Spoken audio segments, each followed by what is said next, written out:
Well, good morning and welcome to a Stroke of Genius show, Survivor Experience. Have I get a real treat for you? I've got someone that normally is really focused on the business of one, the business community, but he's been willing to come on and share some of his expertise with us. So one day, Alan Simberger's name, and I want you to know he has over 50 years of professional experience working with individuals, couples, and families. Alan's primary area of specialty is relationship conflict, recovery from addiction, and mental health issues. He uses traditional counseling methods with development and spiritual awareness, which I find really, what him and I talked about a little bit. Basically, Alan has been nice enough to come on my show and share a little bit of expertise about depression. Because we, as you know, community, we struggle with depression. So I want to remind you, you subscribe to this YouTube channel, Joe TV Media YouTube channel. Let's bring Alan on the line. Hold on.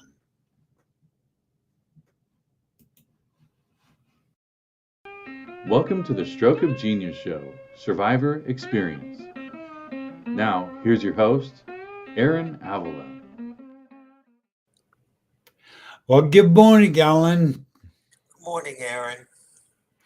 We've just talking in the agreement. I gotta make sure, and I really need to do this with any guest. So I'm gonna try speaking slower and articulate it clearer because I know that you have a hearing issue, and I will try to be articulate. Okay, thank you. Alan, I appreciate taking the time away from business to be here with us because I met you in LinkedIn in the C-suite network, and I really we're here to focus on depression. So I'm going to ask you a few questions. What is depression? Well, essentially, depression is what's technically considered to be a mood disorder. And essentially, what it is it affects the way we manage our everyday activities, and it makes it difficult because of all the different symptoms of depression. Essentially, depression is considered anger turned inward about unresolved issues from the past.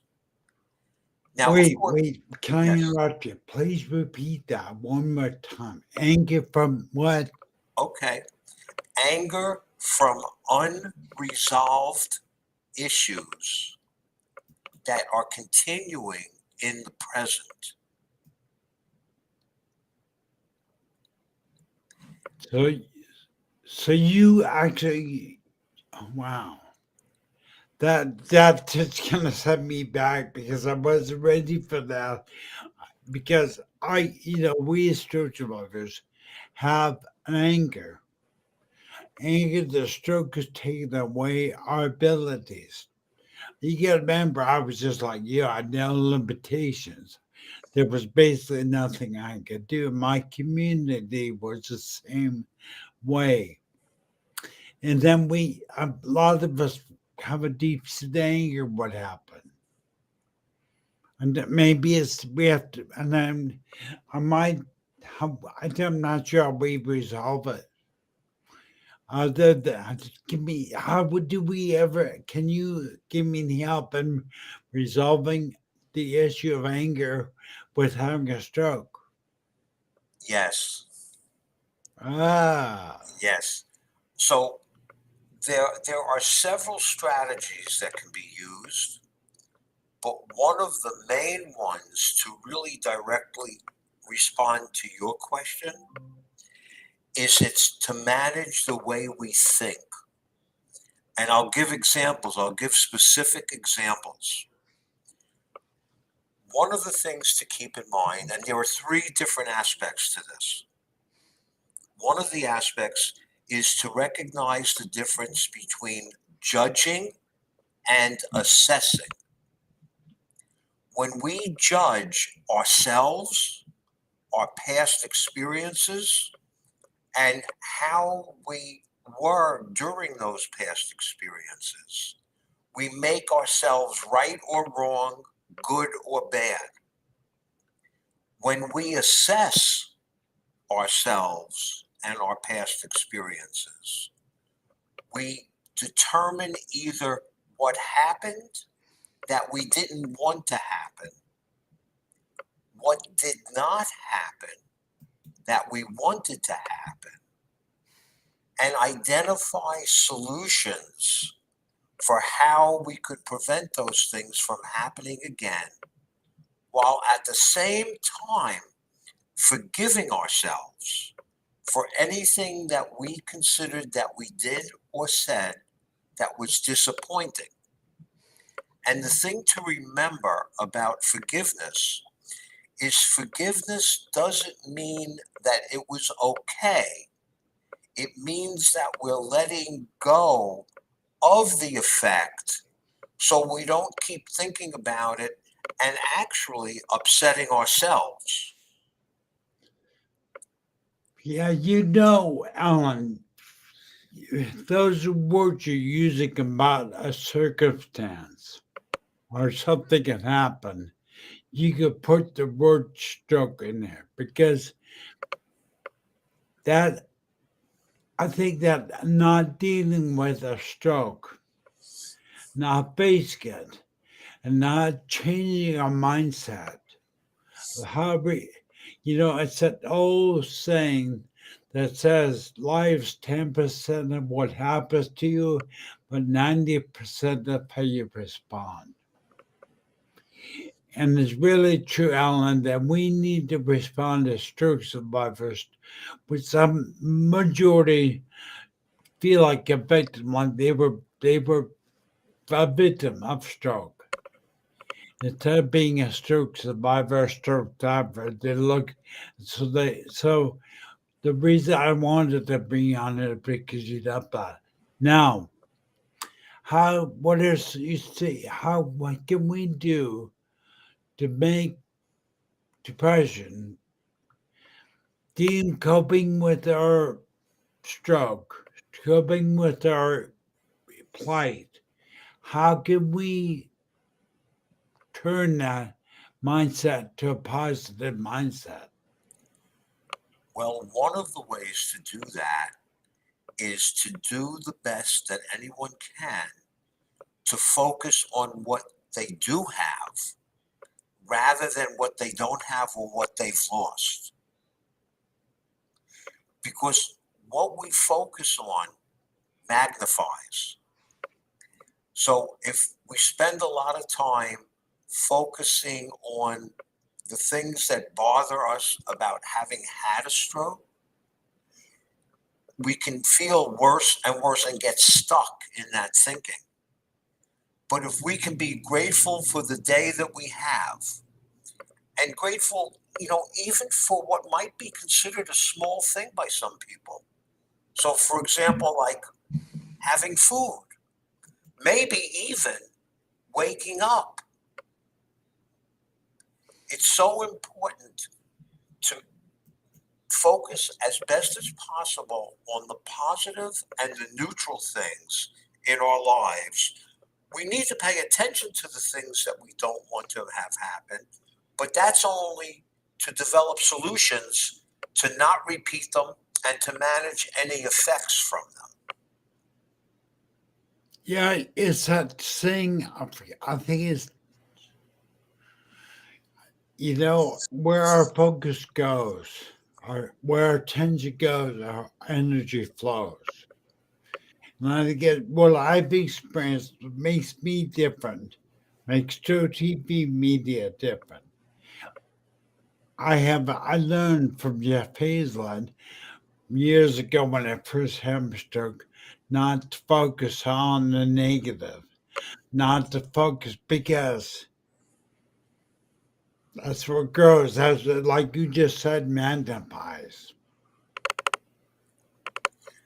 And also another aspect of that is for us to not to do to us to do our best, rather not to compare, not to compare ourselves to other people, and also not to compare what we were able to do before having a stroke as opposed to after. It's focus on what's happening now, what do we want, what are the solutions that we can identify that can help us to reach our goals, and give ourselves credit for everything that we accomplish each and every day. I think it's so insightful because I want to repeat that from my community, Alan. Don't focus on what you can't do. Focus on what you can do. Focus on where you're at right now in the present moment, not in the past, what used to be like. Don't look back. Alan, as you know, as you've known me, as you see me now, I was always right. I was very avid, very outdoors, been I could do a lot. I was pretty much nothing I couldn't do. And I have never, there's one thing I'm have made certain. I don't want to keep looking back. Does that do it makes you depressed? Yeah. And one of the things that I can give another tip, we're not perfect. We will look back. We will think about things from the past. The idea is to spend as little time as possible doing that, not beat ourselves up for doing that. And when we recognize that we're focusing on the past, it's not really doing us any good, immediately change your focus. It might even mean doing something different at that moment. So, for example, if you're sitting down and you're focusing on the past, get up and walk around. Do something that will cause you to put your attention on something else so you can stop thinking about the past. Oh, I love that. I love that. That's so get up. If you find yourself stressed about, listen to what Alan just said because it's a gold nugget. When you find yourself fixating on the past or what you can do or something negative, shift you, get up and do something, whatever it is, distract yourself because your mind, Alan, what I've learned in this life, what I come to realize about a mind, we actually can control it. Like by getting up, by distracting yourself, we actually are controlling our mindset. I appreciate that insight. I sure said I did. Sherry said, Sherry Patterson, the stroke survivor in Niagara Falls, she says he loves what we just said. So I gotta tell you that because so many times, and I know stroke is not, this is, I mean, how many shows have you done with stroke? Not many, I would think. So, but I want you to see this is what I saw. You have the ability and the gift to use your experience of shift it to stroke. So I appreciate that, Alan. Thank you. My pleasure. Yeah. But yeah, if there's one thing I want you to get out of what Alan is saying, community, don't focus on what you can't do. Focus on what you can do. And I think the word, use the word grateful. Be grateful for what you have, not what you don't have. Don't look back. Doesn't do any good. But I think majority, Alan, what happens to us stroke survivors, we end up kind of looking back a lot. And it really drives us into that depression because we're looking back so much. So, I really appreciate you saying focus on what we got and be grateful. There's a power in gratefulness. Give me some more insight on gratefulness. I'm thinking because there's so much that I could possibly say. Well, I guess another way of looking at gratefulness or being grateful is appreciating what you have at the moment rather than allowing yourself to be upset about what you don't have. Because as we all know, we all have had experiences where we wanted something to be a certain way. It didn't turn out to be the way we wanted it to. And what we discovered relatively soon after that was that it was either okay or it was better that what we wanted did not turn out the way we wanted it to. Yeah, I gotta agree with you there because I'm kind of a unique stroke survivor.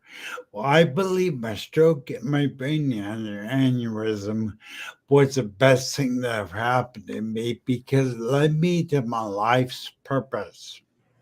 My life's purpose to be right here, right now. I help thousands of stroke survivors around the world. I love what I do. Love it. I have a passion. I'm part of me doesn't want to ever die because I love helping people so much. Yeah. And the example you just gave is exactly what I was describing. You looked for the good of what you could get from it, and you appreciate the good that you're now experiencing. Yeah, so depression really is look at the wrong thing. You're focusing your energy on something not good, that be negative. And really, it's that simple. It's not always that easy, but it is that simple. That's a really good point. It's not easy. I do not want to make what I'm saying or even what Alan is saying. It's not easy. And I'm glad he said something about it because don't beat yourself up if you find yourself looking back. Don't go, oh, you don't talk bad about you. Don't ever talk bad about yourself. Don't ever beat yourself up. Just let it go to your mind. Not what the old saying, gotta go in one ear out the other. That's exactly what I was thinking. Yeah, so that tells you. Yeah. Well, I think so. If there's a takeaway I want you, community, I want you to take away. You're in control of your depression. You're in control of your state, your mindset. You actually create your reality by the way you're thinking. You're doing diet, and you and I were talking about that, about Dwayne. Dwayne Dyer, our great spiritual man, said, change the way you look at things, and things you look at will change. If you, a stroke survivor, could change the way you look at your stroke, it makes me unique because I don't look at it as a negative. Guess what? My life, I'm here on hosting shows. I'm building a media corporation. I'm just excited to what I do. I wake up every morning now for going on 8 years doing what I'm doing. I wake up with excitement, and I'm just saying you control the way you feel by the way you look at things. If you look at your stroke as a negative, like Alan just said, like he knows that me, you look at your stroke negative, guess what? Your life is going to be negative. It just is. It's the way the way the spiritual law works. But now shift, like Alan just said, shift to gratefulness. Shift to circle. I am so thankful I'm hearing that birds sing right now. I'm so thankful I'm able to be by my wife, my spouse. You begin to change the way you think. Direct effects will change your reality, will change what's around you. Now, Alan, I'm curious. What brought you in? What brought you into doing what you do? What I'm curious. What was your genius? What changed you from the Alan that was? The Alan that is now you're a spiritual man. We talked about it. You help people. When did you change? Were you young? What? Yes, yes, actually. When I was about 7 or 8 years old, I was sitting on a piano bench in my family home, and I heard my parents talking. And my father was telling my mother that one of our relatives was coming over because she had a problem and he wanted to help her. At that exact moment, I thought to myself, when I get older, that's what I want to do. I want to be able to help people. And then within a few years after that, I would watch a television show of a therapist helping someone who had a problem. And I remember thinking to myself, how does that therapist know the questions to ask? And I made the decision at that point, I would like to learn how to do that. And from that point forward, it was just a question of keeping that in mind, not really knowing how to do that because I was too young to know what kind of people really do that, what kind of education you needed or whatever.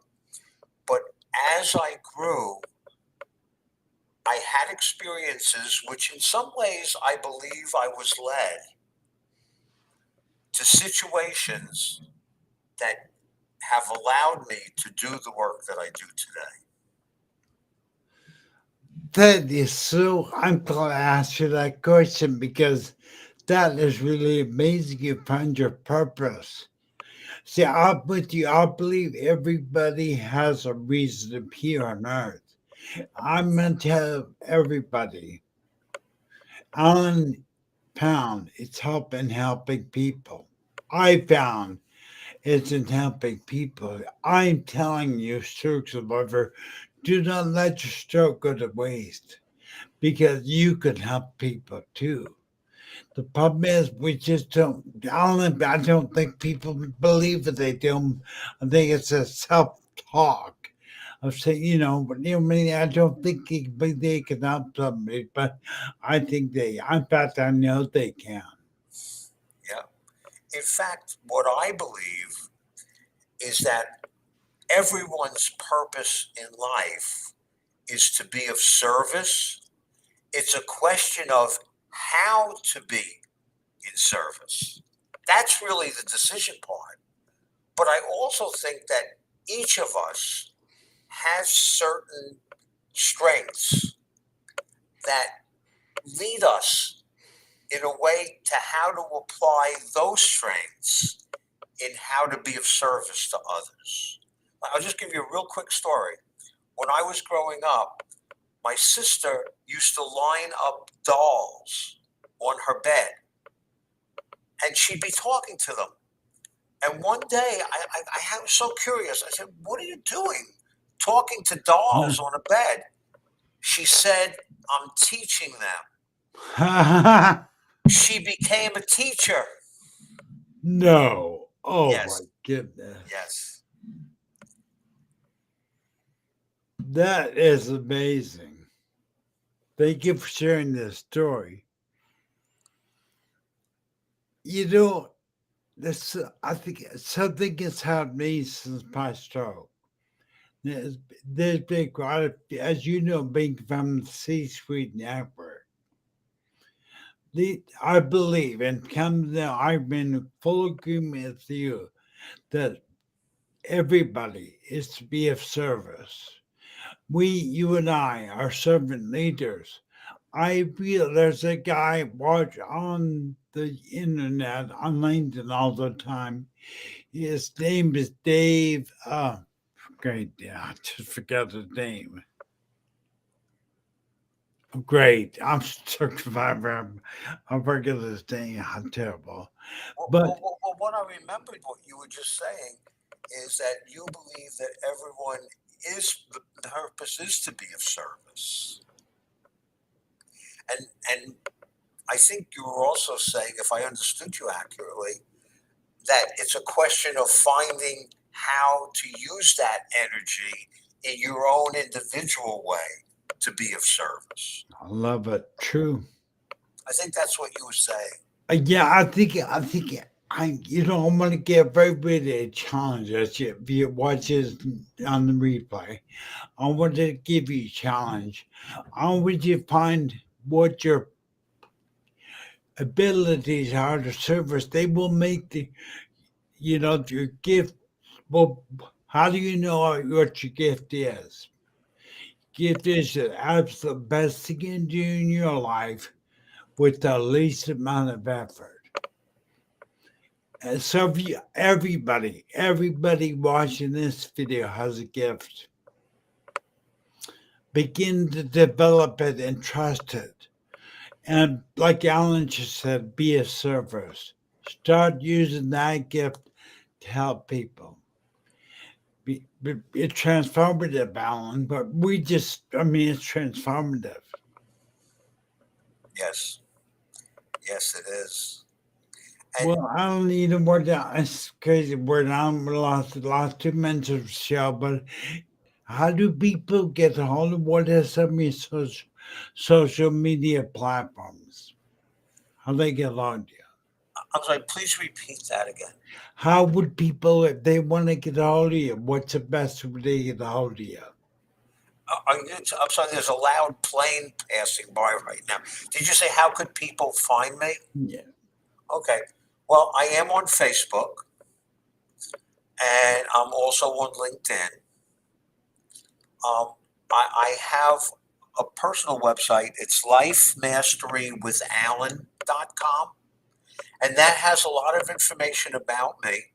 Also, I've self-published a book on recovery from addiction, and I also have an e-learning course which has more information than what's in the book.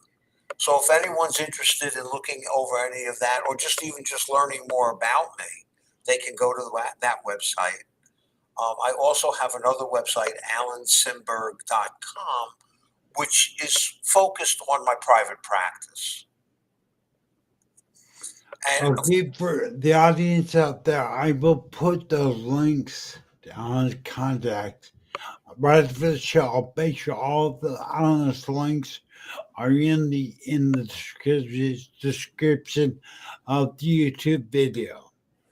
And I can't thank you enough for being here. Thank you so much for taking your time.